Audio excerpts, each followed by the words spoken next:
할렐루야. 지난 한 주간도 평안하셨습니까? 오늘도 치앙마이 드림교회 온라인 예배 나오신 여러분 모두를 주님의 이름으로 축복하고 환영합니다.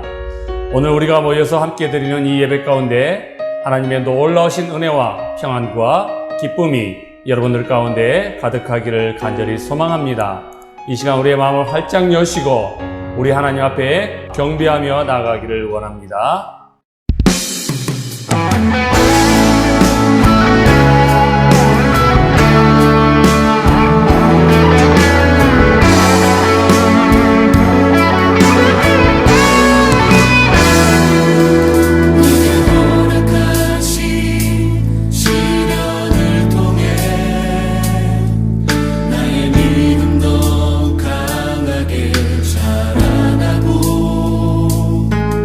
험한 삶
주 손길로 내 삶을 안으시니 그 평강이 나를 덮습니다. 나 비록 넘어지며 흔들리지만 주 내 안에 거하며 나를 붙드시니 내 생각을 주께로 돌리고 주시는 평강의 옷을 입습니다. 주 약속 안에서 내 영혼 평안해 내 뜻보다 크신 주님의 계획 나 신뢰해 두려움 다 내려놓고 주님만 의지해 주 안에서 내 영혼 안전합니다.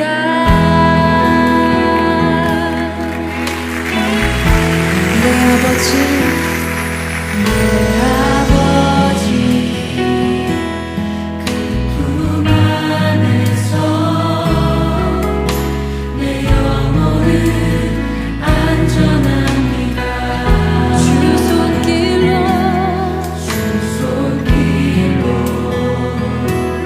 내 삶을 안으시니 그 평강이 나를 덮습니다.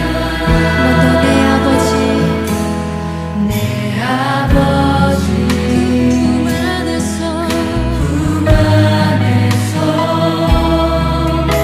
내 영혼은 안전합니다.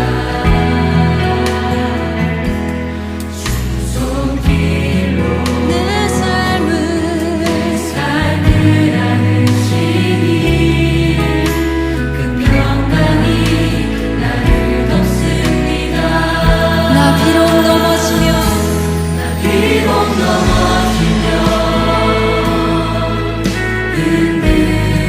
흔들리지만 주 내 안에 거하며 나를 붙드시니 내 생각을 주께로 돌리고 주시는 평강의 옷을 입습니다.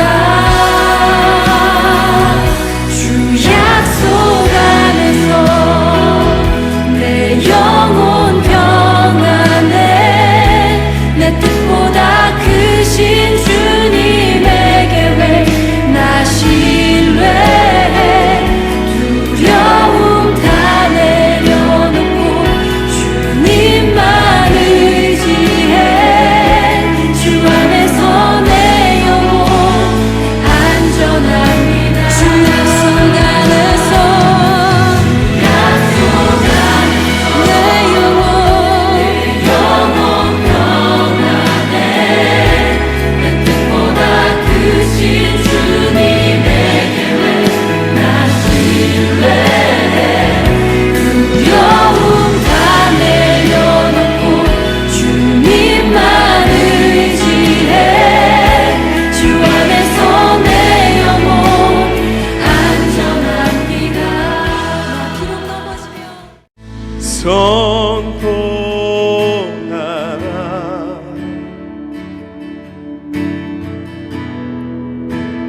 부활하신 영광의 주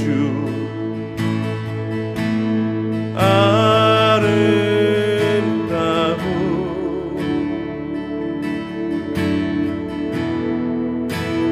영광의 주를 보라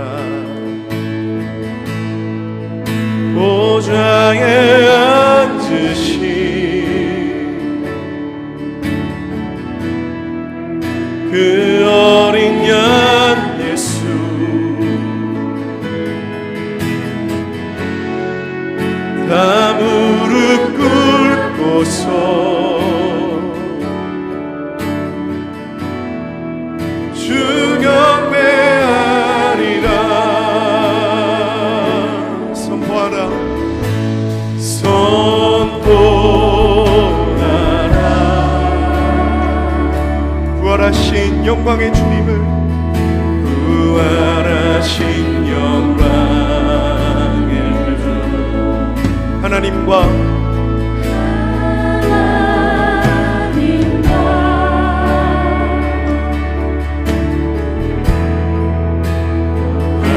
화목하게 하신 주 찬송과 존귀와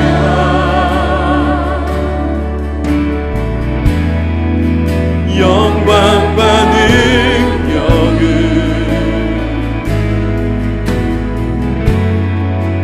영원토록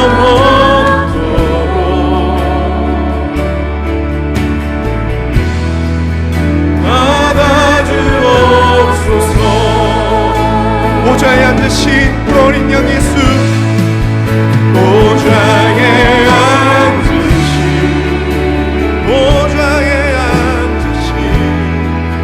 그 어린 양 예수, 그 어린 양 예수, 다 무릎 꿇고서 주님을 경배합니다. 주 경배합니다. 우리 손을 높이 들어 찬송과 존귀와 영광과 능력이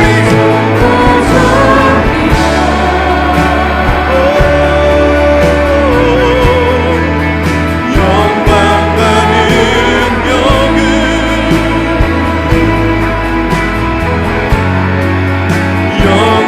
영원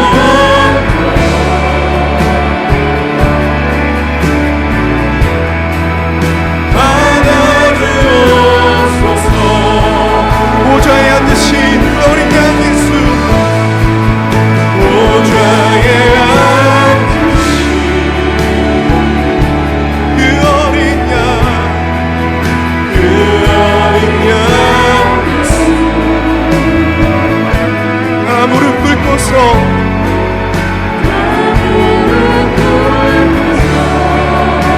주님을 경배합니다.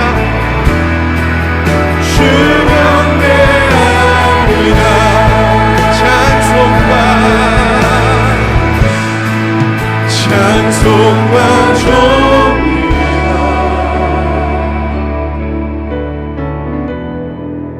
영광과 능력을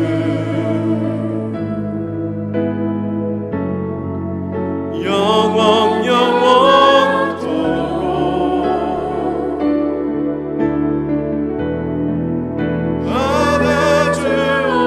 받아주옵소서. 다 함께 영광송 부르시면서 6월 넷째 주일 예배를 하나님께 올려드리겠습니다.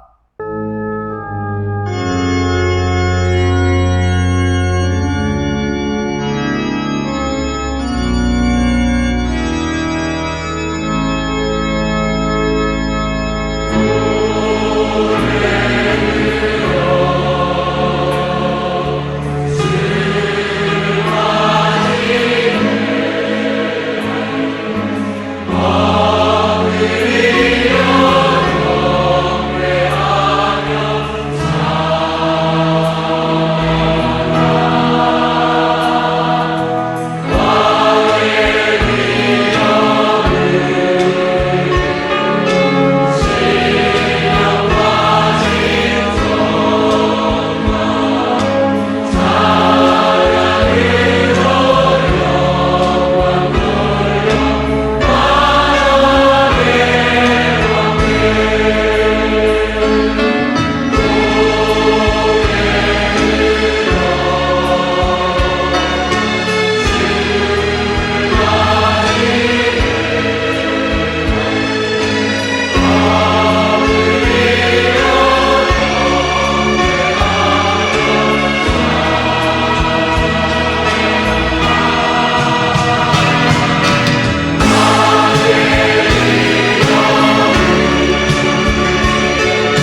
이스라엘의 왕인 여호와, 이스라엘의 구원자인 만군의 여호와가 이같이 말하노라.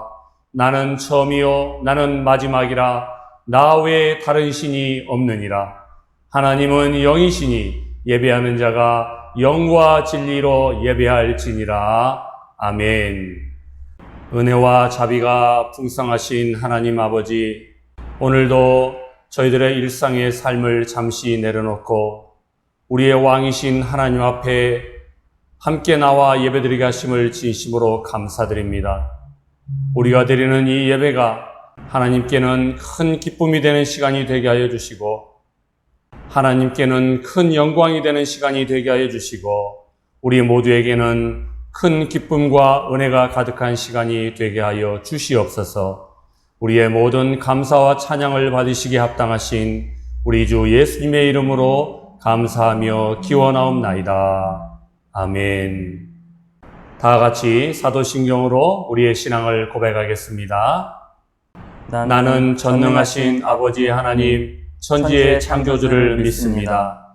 나는 그의 유일하신 아들, 우리 주 예수 그리스도를 믿습니다. 그는 성령으로 잉태되어 동정녀 마리아에게서 나시고 본디오 빌라도에게 고난을 받아 십자가에 못 박혀 죽으시고 장사된 지 사흘 만에 죽은 자 가운데서 다시 살아나셨으며 하늘에 오르시어 전능하신 아버지 하나님 우편에 앉아 계시다가 거기로부터 살아있는 자와 죽은 자를 심판하러 오십니다.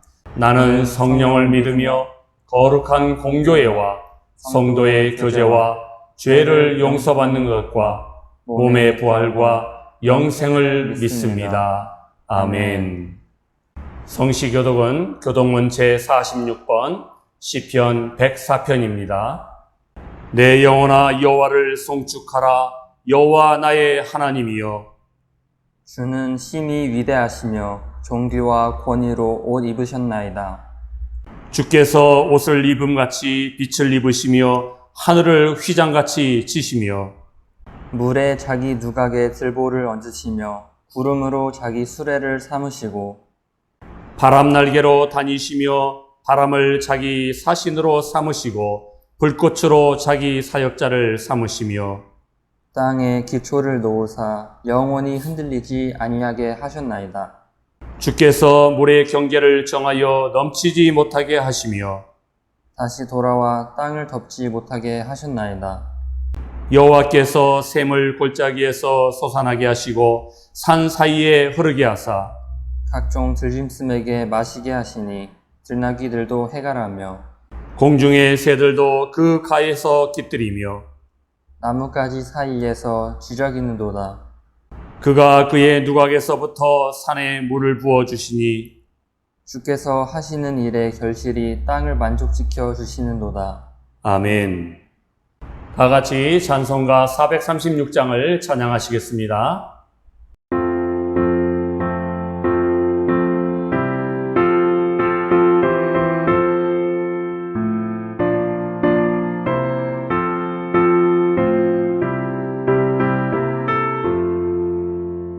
나 이제 주님의 새 생명 얻었고 옛것은 지나고 새 사람이로다.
이 시간에는 우리의 마음을 모아 하나님 앞에 공동기도문을 올려드리겠습니다. 거룩하신 하나님 아버지, 오늘도 우리에게 귀하고 복된 주님의 날을 허락하시니 감사합니다.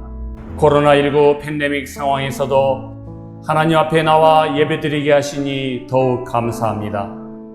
시공간을 초월하여 역사하시는 성령님께서 오늘도 온라인 비대면 예배를 드리는 주님의 백성들에게 예비하신 은혜와 복을 내려주시고 하나님과 호흡하는 현장감 있는 예배가 되게 하옵소서. 사랑과 용서의 하나님, 때로는 우리가 마주하는 현실이 너무 힘들고 삶의 무게에 짓눌려서 하나님이 침묵하시는 것이라고 느끼면서 하나님의 선하심을 온전히 신뢰하지 못한 적이 있었음을 회개합니다. 하나님은 우리가 살아가는 삶의 자리, 특히 고난과 고통의 현장에 함께 참여하시는 분이신데도 내가 당면하고 있는 현실적인 문제만 바라보면서 하나님의 뜻이 언제나 우리의 기대치에 부합되기만을 원하고 하나님의 임재를 느끼지 못했던 우리의 잘못을 회개합니다. 오랫동안 신앙생활을 하면서도 삶 속에서 말씀을 실천하여 열매 맺지 못하는 우리의 왜곡되고 편협한 신앙과 이중적인 삶의 모습을 회개하오니 용서하여 주옵소서. 우리의 성품이 하나님을 더욱 닮아갈 수 있게 하시고 영적으로 성숙하고 사고의 유연성을 갖춘 신앙인으로 살아가도록 인도하여 주옵소서. 사랑의 하나님, 지난 금요일은 이 땅에서 남과 북 동족끼리 충고를 맞대고 싸운 한국전쟁 72주년이 되는 날이었습니다. 휴전은 되었지만 아직도 남북한은 적대적인 관계 속에서 수많은 이산 가족들이 자유롭게 왕래하지 못하고 분단 국가의 고통과 아픔을 겪고 있습니다. 우리 조국 대한민국을 긍휼히 여기사 남북한이 적대적인 관계를 청산하고 하나님의 때에 하나님의 방식으로 남과 북이 하나가 되는 평화로운 통일 국가가 세워지게 하옵소서. 그리하여 통일 한국을 통해 세계와 열방에 하나님의 은혜와 복음을 흘려보내는 영적 제사장의 나라가 되게 하옵소서. 대통령과 위정자들이 기도하는 사람이 되어 정치, 경제, 사회, 문화, 교육, 외교의 문제들을 하나님의 방법으로 풀어가도록 도와주옵소서. 우리가 살아가는 이 땅 태국을 위하여 기도합니다. 코로나가 안정되게 하시고 경제와 국민들의 안전 사이에서 고심하는 태국 정부에게 지혜를 주시고 모든 국민들이 합심하여 어려운 위기를 잘 극복하게 하옵소서. 하나님 아버지, 우리 교회가 새 예배당 리모델링 공사를 하고 있습니다. 일하는 사람들의 손길을 붙들어 주시고 안전하게 공사가 진행되게 하시며 공사에 필요한 물질도 채워 주옵소서. 치앙마이 드림교회가 한국인과 태국인이 서로 연합하고 협력하여 건강한 지역교회로 세워지게 하시고 태국의 복음화를 위한 선교적 교회의 모델이 되게 하옵소서. 오늘도 보이지 않는 곳에서 교회를 위해 기도하며 여러 모양으로 교회를 섬기는 손길들을 기억하여 주시고 하늘의 신령한 은혜와 땅에 기름진 것으로 충만하게 갚아 주시옵소서. 날마다 우리의 삶을 인도하시는 예수 그리스도의 이름으로 기도합니다. 아멘. 오늘 우리에게 주시는 하나님의 말씀은 구약성경 423쪽 사무엘상 11장 1절부터 15절까지입니다. 하나님의 말씀을 봉독할 때 하나님의 크신 은혜가 여러분과 함께 하시기를 바랍니다.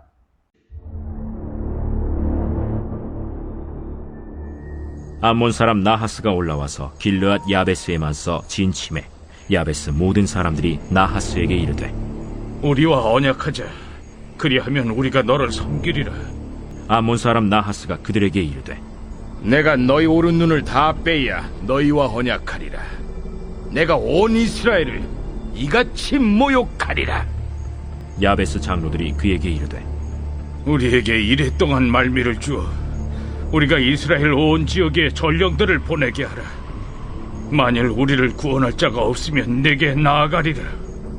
이에 전령들이 사울이 사는 기브아에 이르러 이 말을 백성에게 전하매 모든 백성이 소리를 높여 울더니 마침 사울이 밭에서 소를 몰고 오다가 이르되 백성이 무슨 일로 우느냐? 그들이 야베스 사람의 말을 전하니라. 사울이 이 말을 들을 때 하나님의 영에게 크게 감동되매 그의 노가 크게 일어나 한결이의 소를 잡아 각을 뜨고 전령들의 손으로 그것을 이스라엘 모든 지역에 두루 보내어 이르되 누구든지 나와서 사울과 사무엘을 따르지 아니하면 그의 소들도 이와 같이 하리라. 하였더니 여호와의 두려움이 백성에게 임하매 그들이 한 사람같이 나온지라. 사울이 베색에서 그들의 수를 세어보니 이스라엘 자손이 30만 명이요 유다 사람이 3만 명이더라.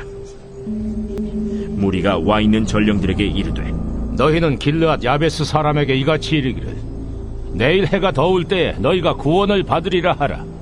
전령들이 돌아가서 야베스 사람들에게 전하매 그들이 기뻐하니라. 야베스 사람들이 이에 이르되 우리가 내일 너희에게 나아가리니 너희 생각에 좋을 대로 우리에게 다 행하라. 이튿날 사울이 백성을 3대로 나누고 새벽에 적진 한가운데로 들어가서 날이 더울 때까지 암몬 사람들을 치매 남은 자가 다 흩어져서 둘도 함께 한 자가 없었더라. 백성이 사무엘에게 이르되 사울이 어찌 우리를 다스리겠느냐 한 자가 누구니까 그들을 끌어내소서. 우리가 죽이겠나이다.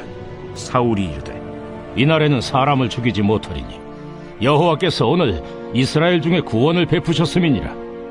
사무엘이 백성에게 이르되 오라, 우리가 길갈로 가서 나라를 새롭게 하자. 모든 백성이 길갈로 가서 거기서 여호와 앞에서 사울을 왕으로 삼고 길갈에서 여호와 앞에 화목제를 드리고 사울과 이스라엘 모든 사람이 거기서 크게 기뻐하니라.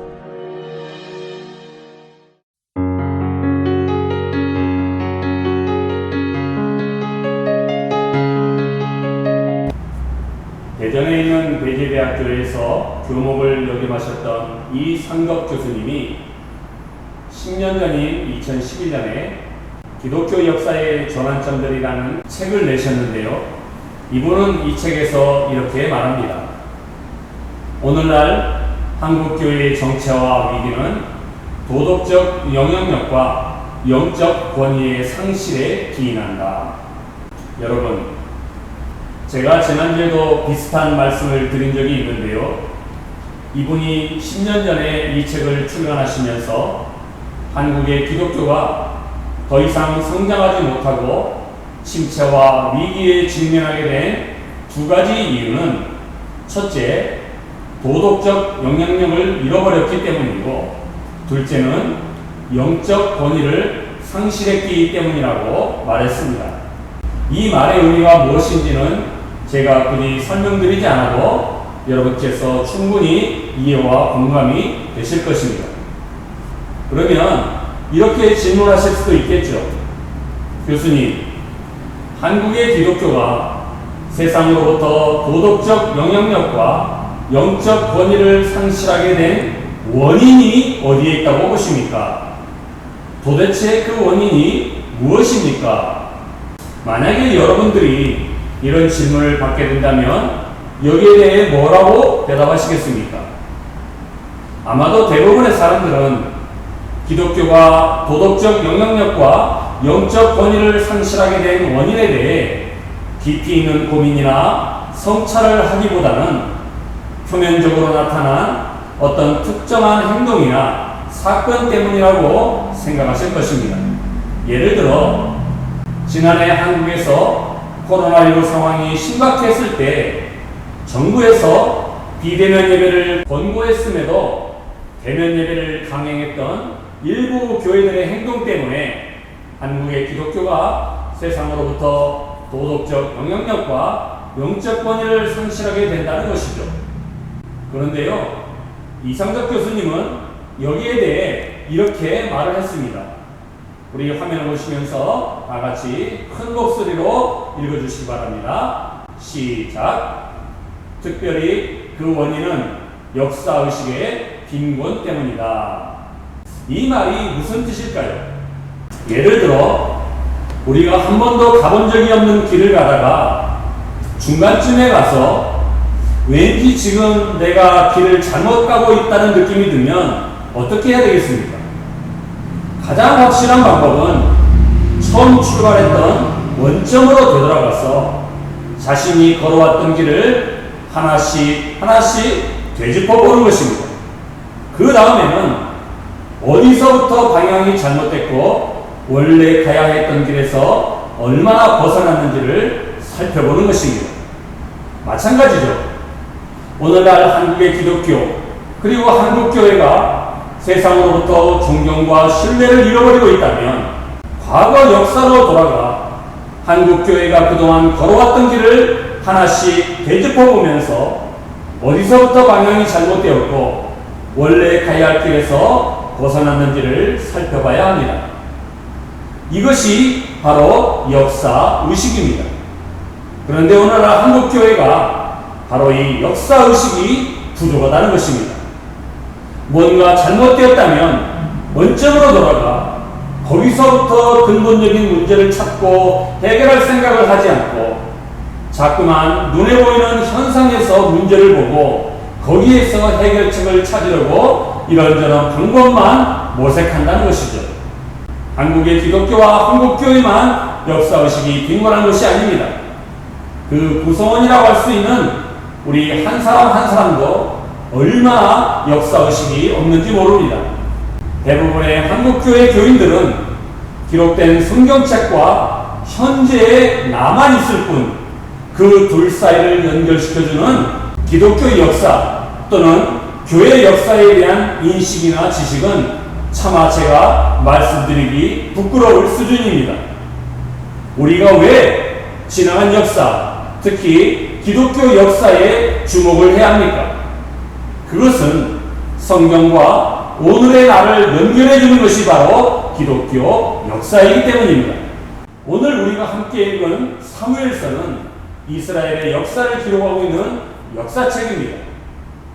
이스라엘 역사상 가장 중요한 사건 가운데 하나인 국가 권력 구조의 변화, 다시 말해 사사 시대에서 왕정 시대로 전환이 되는 주전 1100년부터 1000년까지 약 1세기 정도의 과도기를 다루고 있습니다. 어떤 분들은 무려 3000년 전 우리나라도 아닌 팔레스틴 땅에 존재했던 이스라엘의 고대사가 21세기 한국 사회와 나에게 도대체 무슨 상관이 있겠느냐고 반문하실 수도 있습니다. 하지만 제가 서두에서도 말씀드렸듯이 성경과 오늘의 나를 연결해 주는 것은 지나간 기독교의 역사 그리고 교회의 역사입니다. 그렇기 때문에 이 역사를 아는 것이 중요합니다. 특히 오늘날처럼 코로나19 팬데믹은 우리의 미래를 훨씬 더 앞당겨 주었습니다. 따라서 다가올 미래를 대비하기 위해서라도 우리는 역사를 배우고 알아야 합니다. 왜냐하면 역사의 교훈을 통해 미래의 방향을 바르게 설정할 수가 있기 때문입니다. 우선 본문 사무엘상 11장 바로 앞장에는 사울이 이스라엘의 초대 왕으로 세워지는 내용이 기록되어 있습니다. 이제 이스라엘도 주변 나라들처럼 왕이 통치하는 명목상 왕정국가가 된 것입니다. 하지만 이 시기는 과도기라고 할 수 있습니다. 왜냐하면 바로 그 직전 약 350년 동안 사사들이 다스렸던 그 시스템에 너무너무 익숙해져 있었고 특히 사무엘이라는 탁월한 영적 그리고 정치적 리더의 영향력이 너무도 컸기 때문입니다. 이런 상황에서 이스라엘 백성들이 어느 날 갑자기 나타난 시골 청년 사울을 왕으로 따르기에는 내키지 않은 부분도 분명히 있었을 것입니다. 그래서 성경은 사울왕의 리더십을 의심하거나 그러나 인정하고 싶지 않는 부정적인 여론이 있었다고 본문이 시작하는 사무엘상 11장 바로 앞에 기록하고 있습니다. 우리 다같이 사무엘상 10장 27절을 세번역 성경으로 읽겠습니다. 시작. 그러나 몇몇 불량배들은 이런 사람이 어떻게 우리를 구원할 수 있겠느냐 하고 떠들면서 그를 업신여기고 그에게 예물도 바치지 않았다. 그러나 사울은 못 들은 척 하였다. 아멘.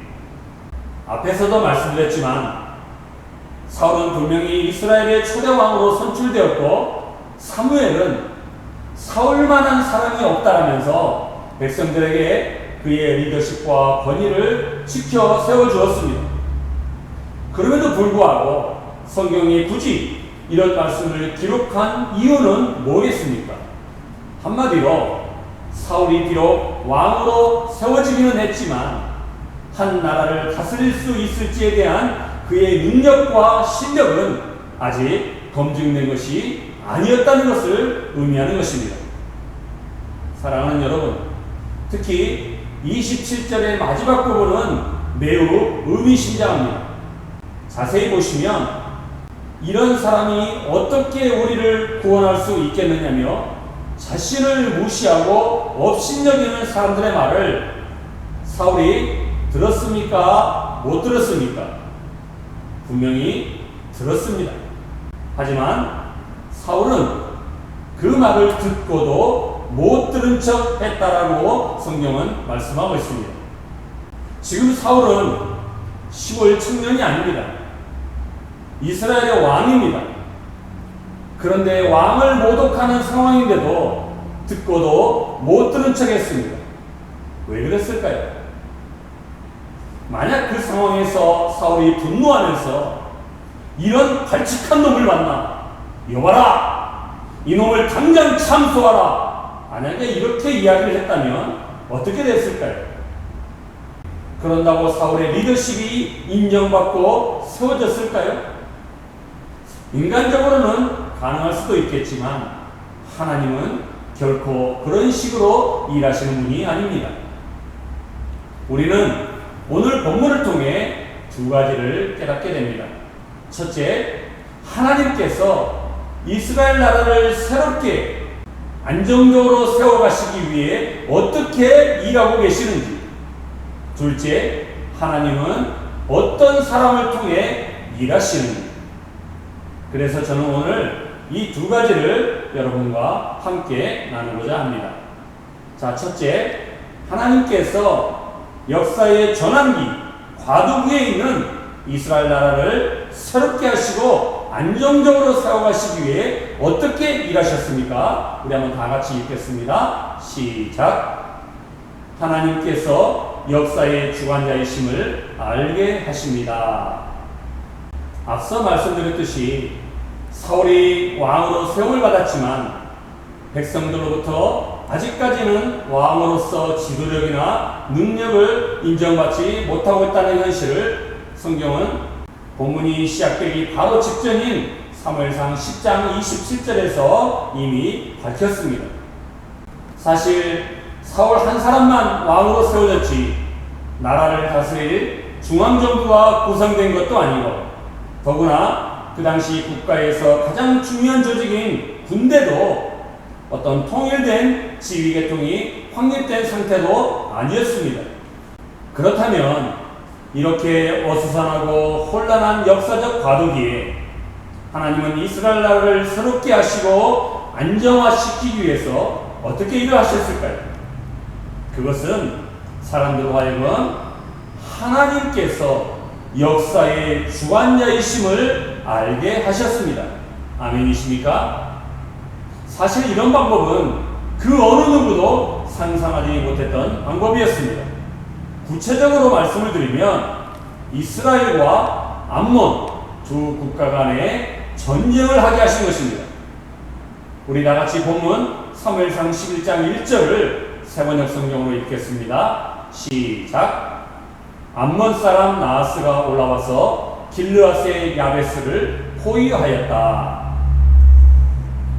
사랑하는 여러분, 제가 질문을 드릴 테니 잘 생각하고 대답해 보시기 바랍니다.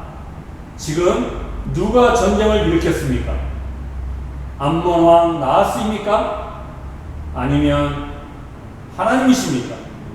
왜 하필이면 이때 암몬 왕 나하스가 이스라엘을 침공했을까요? 과연 그것이 우연이었을까요? 곰곰이 생각해 보시기 바랍니다. 조직 폭력배들끼리 세력 다툼을 하는 것도 아니고 국가 대 국가가 전쟁을 할 경우에는 전쟁을 해야 할 명분이 있어야 하고 전쟁을 할 수밖에 없는 명확한 이유가 있어야 합니다.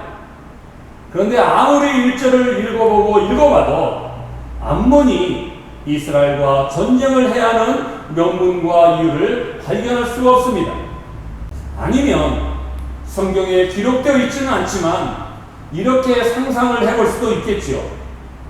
암몬이 지금 옆나라 이스라엘에서 초대 왕이 세워졌기 때문에 이참에 군사력을 동원해서 겁을 주고 손을 좀 봐줘서 자기들한테 꼼짝 못하게 만들어야겠다라고 생각하고 전쟁을 일으켰을 수도 있겠지요. 그런데요, 만약에 그러다가 전쟁에서 패배라도 한다면 이건 손을 좀 봐주려다가 자칫하면 나라가 망할 수도 있는데 암몬 왕 나하스가 바보가 아닌 이상 그런 무모한 행동을 섣불리 하지는 않았을 것입니다.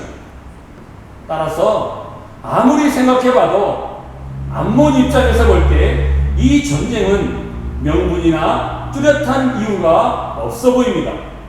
그런데도 성경은 분명히 1절에서 암몬 왕 나하스가 전쟁을 일으켰다라고 말씀합니다. 전쟁을 해야 할 명분이나 이유는 없는데 전쟁이 났다면 그 전쟁은 누가 일으킨 것입니까? 두말할 필요 없이 하나님이 하신 것입니다. 아멘이십니까? 그렇다면 성경은 이 사건을 통해 무엇을 말씀하고 있습니까? 저를 따라하시기 바랍니다. 하나님께서 역사의 수레바퀴를 움직이시는 역사의 주관자 되심을 말씀하고 있습니다. 아멘이십니까? 이런 맥락에서 볼 때 암몬 왕 나하스에게는 좀 미안한 말이지만 그는 역사의 주관자 되시는 하나님께 쓰임받은 도구였습니다. 고대 사회에서 한 나라의 왕이 자신의 리더십을 증명하는 가장 확실한 방법은 전쟁에서 승리하는 것입니다. 비록 사울이 왕으로 세움을 받았다고는 하지만 그가 왕으로서의 지도력을 백성들로부터 아직까지 완전히 인정받지 못하고 있는 과도기적 상황에서 하나님은 타이밍상 전혀 전쟁이 날 상황이 아님에도 불구하고 암몬 왕 나하스로 하여금 전쟁을 일으키게 하셨습니다. 그리고 그 전쟁을 승리로 이끌었던 사울을 왕으로서의 리더십과 능력을 모든 사람들 앞에서 검증받고 인정받게 해 주셨습니다. 결국 하나님은 역사의 수레바퀴를 돌리시면서 사람들이 전혀 생각하지도 못했던 방식인 전쟁을 통해 사울왕의 입지를 탄탄하게 해주셨을 뿐만 아니라 더 나아가 역사적인 전환기에 있던 혼란하고 불안한 이스라엘 나라를 새롭게 하셨던 것입니다. 아멘이십니까? 저를 한번 따라하시기 바랍니다. 하나님은 역사의 주관자이십니다. 아멘이십니까? 역사의식의 기초는 하나님께서 역사의 주관자 되심을 믿는 것입니다. 우리가 진정 하나님께서 역사의 주관자 되심을 믿는다면 우리는 반드시 역사를 배우고 알아야 합니다. 왜냐하면 하나님께서 역사의 주관자가 되시기 때문에 지나간 역사 속에는 하나님의 숨결과 하나님의 흔적이 고스란히 간직되어 있기 때문입니다. 그런데 한국의 기독교인들에게 하나님께서 역사의 주관자 되심을 믿느냐고 물어보면 100이면 100, 다 믿는다라고 대답할 것입니다.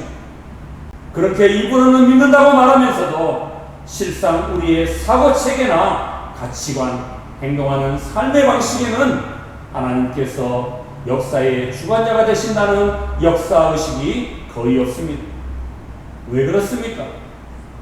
역사의 주관자 되시는 하나님의 섭리 속에서 세상을 좀 더 멀리 바라보고 지나간 역사를 교훈 삼아 현재의 나를 새롭게 하며 미래의 방향을 설정해야 하는데, 하루하루 먹고 사는 문제에 갇혀 우리의 시선이 오늘의 자기 상황과 현실에만 머물러 있기 때문입니다.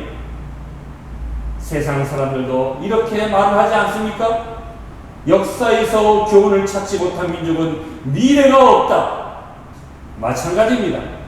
지나간 기독교 역사에서, 지나간 교회 역사에서 교훈을 찾지 못한 기독교인에게는 미래는 없는 것입니다. 사랑하는 성도 여러분, 수천 년 전 이스라엘 역사 속에서 그 어느 누구도 상상하지 못했던 전쟁을 일으키셔서 이를 통해 사울의 왕으로서의 리더십과 실력을 입증해 주시고 하나님이 택한 백성 이스라엘 나라를 새롭게 하셨던 분이 역사의 주관자 되시는 하나님을 믿으십니까? 그렇다면 그 하나님은 오늘날 코로나19 팬데믹 상황에서 고통과 불안과 혼란함 가운데 역사의 전환기를 살아가는 저와 여러분의 삶에도 동일하게 함께 하시면서 우리 조국 대한민국을 새롭게 하시고 한국교회와 한국의 기독교를 새롭게 하실 줄 믿습니다. 이런 은혜가 우리 조국 대한민국과 한국교회에 위해 함께 하시기를 간절히 소망합니다. 두 번째로, 그렇다면 이런 역사의 전환기 또는 과도기에서 하나님은 어떤 사람을 통해서 일하시는지 다 같이 읽겠습니다. 시작. 자기 희생적인 결단을 통해 자신을 새롭게 하는 사람을 통해 일하십니다. 아멘이십니까?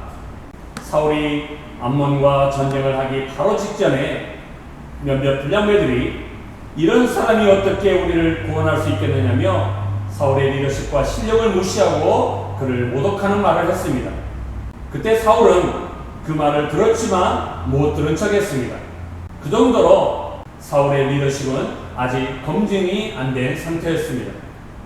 그런데 하나님은 암몬으로 하여금 전쟁을 일으키게 하시는 기막힌 방법으로 사울을 전쟁의 영웅으로 만들어 주셨습니다.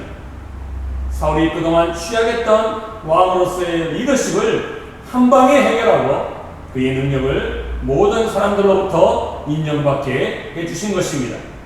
그랬더니 일부 흥분한 사람들이 사울을 비방하고 욕했던 사람들을 끌어내 처단하자고 말을 합니다. 본문 사무엘상 11장 12절과 13절을 세번역 성경으로 같이 읽겠습니다. 시작. 백성이 사무엘에게 와서 말하였다. 사울이 어떻게 우리의 왕이 될 수 있느냐고 떠들던 자들이 누구입니까?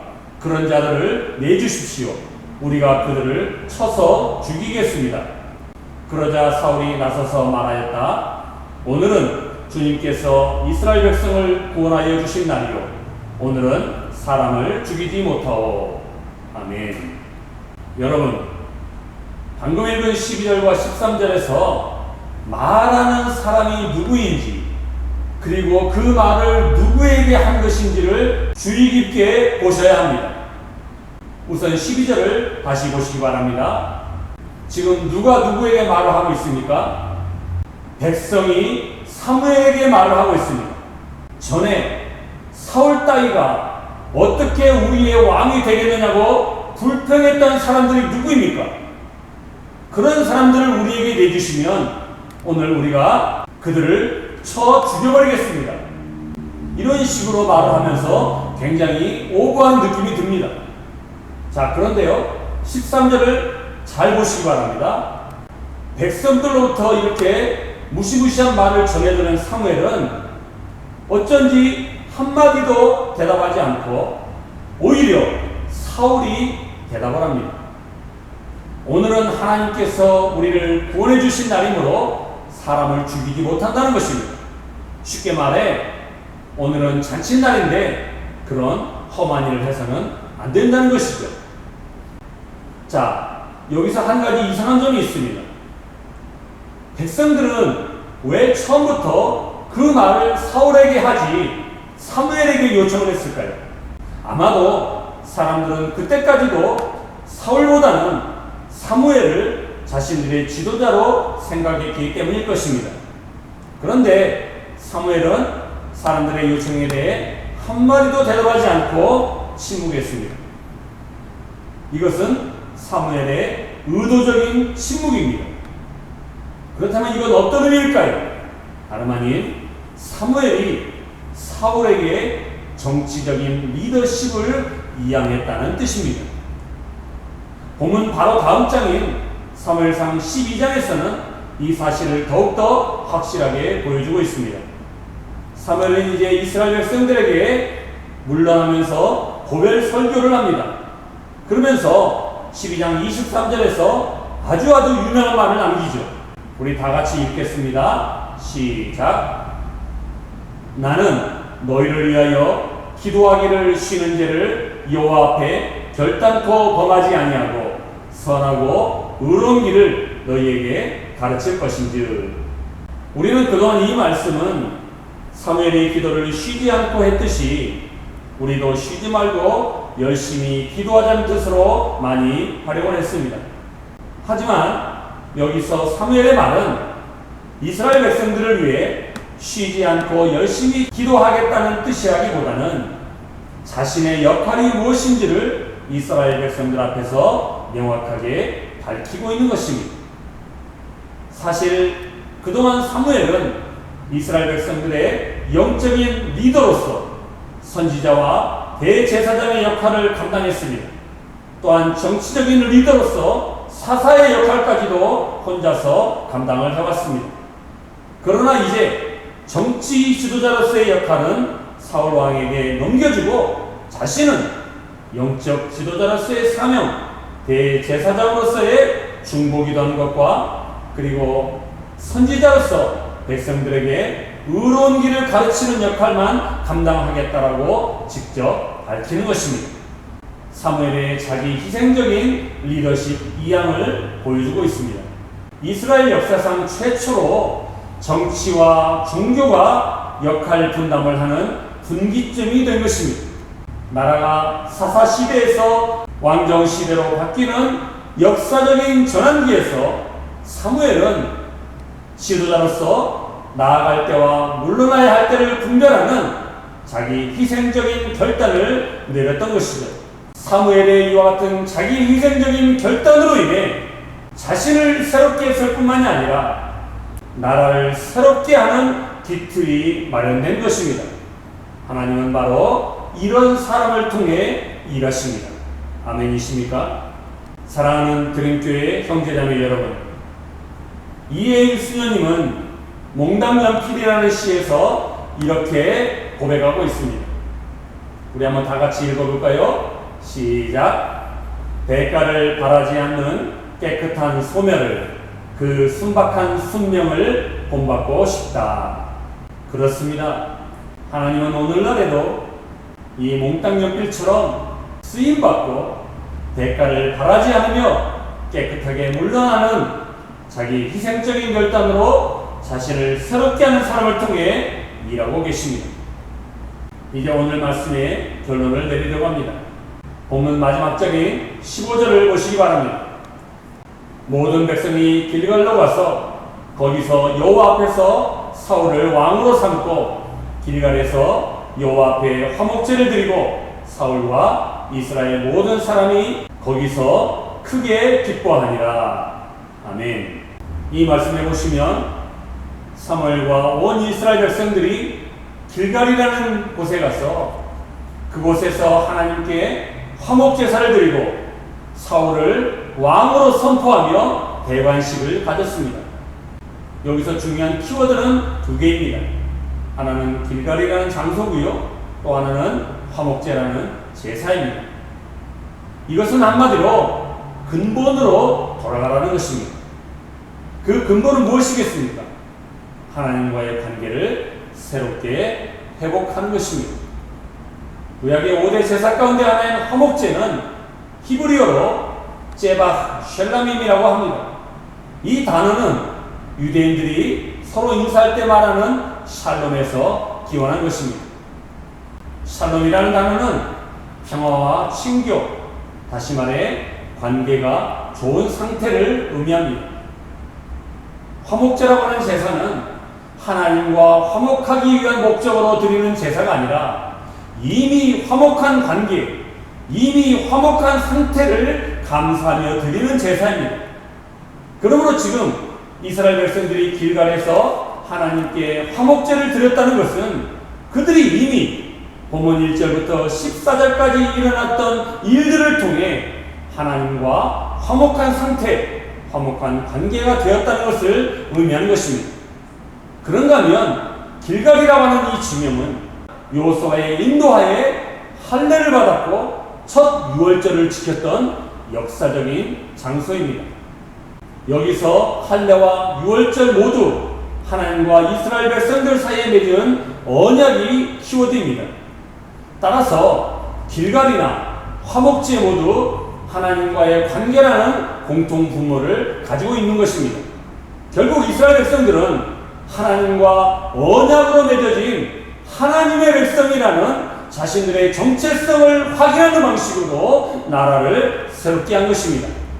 사랑하는 여러분, 지금 우리나라뿐만 아니라 전 세계가 예측하기 어려울 정도의 불확실한 역사적 전환기 그리고 과도기에 놓여 있습니다. 늘 그래왔듯이 특히나 최근에 국제정세나 세계 경제를 감안해 볼 때 지금의 상황은 역사적으로 매우 중요한 시기임에 틀림없습니다. 이런 시기에 우리는 지나간 과거의 역사 속에서 일하셨던 하나님의 숨결과 흔적을 통해 하나님만이 역사의 진정한 주관자 되심을 믿는 역사의식을 갖고 오늘의 모든 위기와 어려움을 헤쳐나갈 수 있어야 할 것입니다. 그렇게 하기 위해서는 개인적으로는 사무엘이 그랬듯이 내가 몸담고 있는 곳에서 모든 기득권을 내려놓고 나아가야 할 때와 물러나야 할 때를 분별하는 자기 희생적인 결단과 섬김을 통해 끊임없이 나를 새롭게 하셔야 됩니다. 더 나아가 공동체적으로는 이스라엘 백성들이 그랬듯이 화목제물이 되어 우리를 위해 십자가에서 죽으신 예수 그리스도를 통해 우리는 하나님의 언약 백성이며 하나님의 자녀라는 우리의 정체성을 새롭게 하셔야 됩니다. 하나님과의 관계 회복에 더욱더 힘을 쓰시라는 말입니다. 그럴 때 하나님은 우리가 상상하지도 못하는 방법으로 조국 대한민국을 새롭게 하실 것이며 한국교회와 성도들을 새롭게 하실 것입니다. 이번 한 주간에도 이 말씀을 여러분들의 삶 속에서 실천하는 가운데 우리를 새롭게 하시는 하나님의 은혜가 예배를 드리시는 여러분 모두에게 함께 하시기를 주님의 이름으로 축원합니다. 기도하시겠습니다. 은혜로우신 하나님 아버지, 오늘 말씀을 통해 사사시대에서 왕령시대로 넘어가는 역사의 전환기와 과도기에서 이스라엘 백성들의 역사 속에서 함께 하셨던 하나님의 숨결과 흔적들을 통해 오늘 우리 자신을 다시금 돌아보며 근본으로 돌아가 우리 자신을 새롭게 하고 한국교회를 새롭게 하며 우리 조국 대한민국을 새롭게 하는 주춧돌이 되게 하여 주시옵소서. 그리하여 이 시대 가운데 역사의 주관자가 되시는 하나님을 붙들고 다가올 미래를 지혜롭게 준비하는 치앙마이 드림교회의 모든 교우들이 되게 하여 주시옵소서. 감사드리며 예수님의 이름으로 기도하옵나이다. 아멘. 다 같이 봉헌 찬양 나의 피난처 예수 부르시면서 준비하신 예물을 하나님께 봉헌하도록 하겠습니다.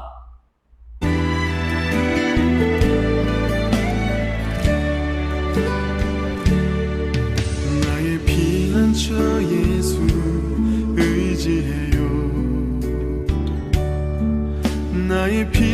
저 예수 의지해요. 나의 가는 길에 거센 바람 몰아쳐와도 나의 피난처 예수 의지해요. 나는 영원히 주님 사랑해요. 나는 영원히 주님 사랑해요. 세상 어떤 것도 나의 사랑 끊을 수 없네. 나는 영원히 주님 사랑해요. 아바 아버지 나를 사랑하시니 나의 모든 것 주께 드려요.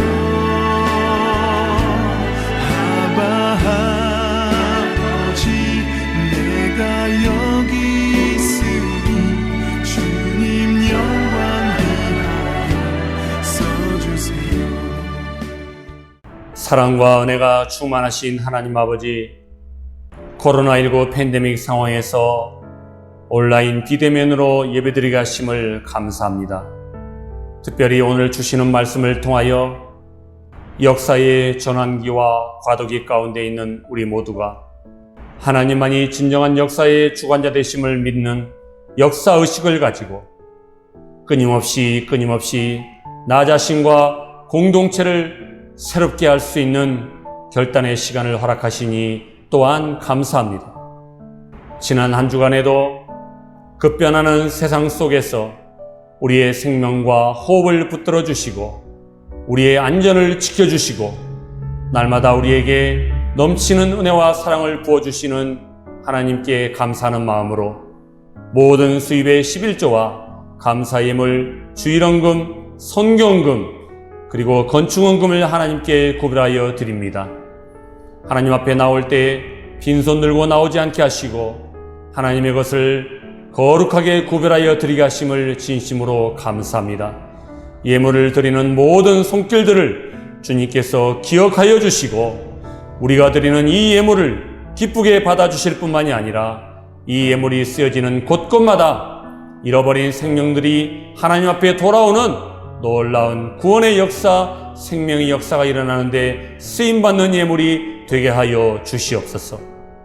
사랑하는 교우들 가운데 경제적으로 어려움을 당하고 있는 자들이 있다면 우리 하나님께서 그들의 삶을 긍휼히 여기시고 그들이 이 땅에 살면서 살아가는 데 필요한 모든 것들을 때를 따라 공급하여 주시되 때로는 우리가 기대하는 때와 하나님의 때가 일치하지 않는다 할지라도 낙심하거나 좌절하지 않게 하여 주시고 겸허하게 하나님께 기도하며 모든 어려움들을 능히 이겨낼 수 있게 도와주시고 하나님의 때에 하나님의 방식으로 일하시는 놀라우신 하나님의 은혜를 더 많이 체험할 수 있도록 은혜 베풀어 주시옵소서. 사랑하는 교우들 가운데 오늘도 육신의 질병으로 마음의 상처로 힘들어하는 자들이 있다면 우리 주님 찾아가셔서 따뜻하신 사랑의 품으로 안아주시고 위로하여 주시고 치료하여 주시옵소서. 오랜 세월 동안 육신의 지병으로 말미암아 약을 복용하고 있는 자들에게 우리 주님께서 은혜를 더하사 이제는 더 이상 약을 먹지 않고도 회복할 수 있도록 주님 도와주시옵소서. 우리 교우들의 사업장과 일터를 기억하여 주시고 코로나 팬데믹 상황에서 경제적인 활동을 하지 못하고 어려움 가운데 처해 있는 사람들이 너무나 많이 있습니다. 또한 이곳 치앙마이에 살고 있는 소상공인들과 자영업자들의 아픔과 고통을 주님께서 외면하지 마시고 그들의 아픈 현실을 우리 주님께서 일일이 헤아려 주시며 이 어렵고 힘든 때를 하나님의 말씀과 믿음으로 하나님만을 의지하며 잘 이겨낼 수 있도록 인도하여 주시옵소서. 우리 자녀들 가운데 이제 고등학교를 졸업하고 대학을 진학하는 우리 학생들이 있습니다. 하나님께서 그 자녀들을 특별하신 은혜로 함께하여 주시며 그들이 대학에 진학해서 인생의 만남의 복을 허락하여 주시고 좋은 스승들, 좋은 인생의 멘토들, 좋은 친구들, 그리고 좋은 교회를 만나서 영적으로 더욱더 성장할 수 있는 은혜를 허락하여 주시옵소서. 오늘도 부모님의 품을 떠나 해외에서, 이곳 태국에서, 그리고 한국에서 유학하고 있는 자녀들이 있습니다. 하나님, 외롭지 않도록 우리 주님께서 친구가 되어주시고 시험에 드는 일이 없도록 우리 주님께서 천군 천사를 보내어 눈동자처럼 지켜주시고 보호하여 주시옵소서. 오늘도 여러 가지 사정과 형편 때문에 주님 앞에 예배 자리에 나오지 못하고 타지에 출타 중에 있거나 한국을 방문하고 있는 교우들이 있다면 우리 주님께서 그들에게 은혜를 도와사 주님의 날을 거룩하게 지킬 수 있게 하여 주시고 우리에게 임하시는 하나님의 은혜가 그들 가운데도 동일하게 임하게 하여 주시옵소서. 우리의 모든 감사와 찬양을 받으시기에 합당하신 우리 주 예수님의 이름으로 축복하며 기도하옵나이다. 아멘. 이번 주 우리가 암송할 말씀은 출애굽기 19장 5절부터 6절까지입니다. 화면을 보시면서 큰 목소리로 다 같이 읽고 암송을 하겠습니다. 시작. 세계가 다 내게 속하였나니 너희가 내 말을 잘 듣고 내 언약을 지키면 너희는 모든 민족 중에서 내 소유가 되겠고 너희가 내게 대하여 제사장 나라가 되며 거룩한 백성이 되리라. 아멘. 이번 한 주간에도 이 말씀을 암송하시면서 말씀 붙들고 힘을 얻는 여러분 모두가 되시기를 축복합니다. 이 시간에는 옆에서 함께 예배를 드리시거나 또 혼자 예배를 드리시는 분들은 자기 자신을 향하여 하나님의 평안과 평강이 함께 하시기를 함께 축복하며 환영하는 찬양을 부르도록 하겠습니다. 평화 하나님의 평강이 하나님의 평강이 당신의 삶에 넘쳐나기를 평화 하나님의 평강이 당신의 삶에 가득하기를 축복합니다. 기쁨 하나님의 기쁨이 교회 소식을 말씀드립니다. 이번 주 중에 특별한 조치가 없다면 다음 주일부터는 예배당에 모여 현장 예배를 드릴 예정입니다. 예배 시간은 이전과 같이 오전 10시 30분부터 시작할 거고요. 혹시라도 변동 상황이 생길 수도 있으니까 교회 단톡방을 참고하시기를 바랍니다. 새 예배당 리모델링 공사가 계속 진행 중에 있습니다. 여러분 기억하시고 우리 교회 예배당을 위해서 기도해 주시기를 바랍니다. 주일 예배 헌금은 예배를 마치고 교회 단톡방을 참고하셔서 온라인으로 보내주시면 감사하겠습니다.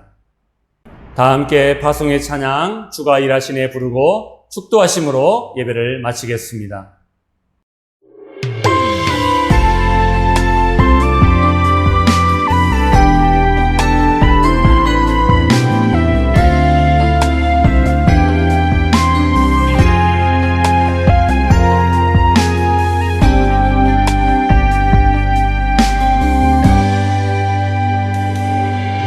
날이 저물어 갈 때 빈들에서 걸을 때 그때가 하나님의 때 내 힘으로 안 될 때 빈손으로 걸을 때 내가 고백해 여호와 이래 주가 일하시네 주가 일하시네 주께 아끼지 않는 자에게 주가 일하시네 주가 일하시네 신뢰하며 걷는 자에게 이제는 우리 주 예수 그리스도의 은혜와 하나님 아버지의 무한하신 사랑과 성령의 교통하심과 하나 되게 하심이 코로나19 팬데믹 상황에서 하나님만이 역사의 주관자이심을 믿고 끊임없이 나를 새롭게 하기로 결단하고 일어서는 치앙마이 드림교회의 모든 교우들의 머리 위에, 사랑하는 자녀들의 학업과 진로 위에, 우리 교우들의 생업과 일터 위에, 우리 선교사님들의 모든 사역과 현장 위에, 그리고 이곳 치앙마이에서 오신 한인교회와 교민사의 가정 위에, 그리고 이 땅 태국 위에 이제로부터 영원히 함께 하시기를 간절히 축원하옵나이다. 아멘.